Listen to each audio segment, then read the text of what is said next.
বিশ্বাস করেন, আপনার রিজিকের মধ্যে যদি একটা টাকা হারাম থাকে, যতক্ষণ সেটাকে আপনি ত্যাগ না করছেন, আপনার ইবাদত কবুল হবে না। কোনো ক্ষমতা নাই এই হাদিসটাকে উল্টায় দেওয়ার। আল্লাহ পাক বলেছেন, ইন্নাল্লাহা তয়্যিব লা ইকবালু ইল্লা তয়্যিব। আল্লাহ পাক পবিত্র, তিনি পবিত্র রিজিক ছাড়া কবুল করেন না। তিনজন ব্যক্তির দোয়া কবুল হয়, নবীজি বলেছেন।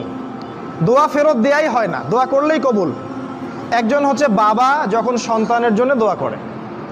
2 নাম্বার, যখন কোনো মুসাফির মানে সফর করছে যারা আল্লাহর পথে বা মুসাফির, তারা যখন আল্লাহর কাছে দোয়া করে, দোয়া কবুল হয়ে যায়। আরেকটা দোয়া হলো মাজলুম, কারো উপর জুলুম করা হয়েছে, এই মাজলুম যখন জালেমের বিরুদ্ধে বদদোয়া করবে, তখন দোয়া কবুল হয়ে যাবে। এই মুসাফিরের দোয়া কবুল হয়। একজন মুসাফির হাত তুলে আল্লাহকে বলছিল, আল্লাহ আমাকে এইটা দাও, আল্লাহ আমাকে ওইটা দাও। আর আমাদের নবীজি দেখে বললেন যে মুসাফিরের দোয়া কবুল হয়, কিন্তু এই ব্যক্তির দোয়া কেমন করে কবুল হবে যার খাবার হারাম, পানীয় হারাম, পোশাক হারাম, সবই হারাম। মানে রিজিক হালাল না হওয়া পর্যন্ত ইবাদত কবুল হবে না।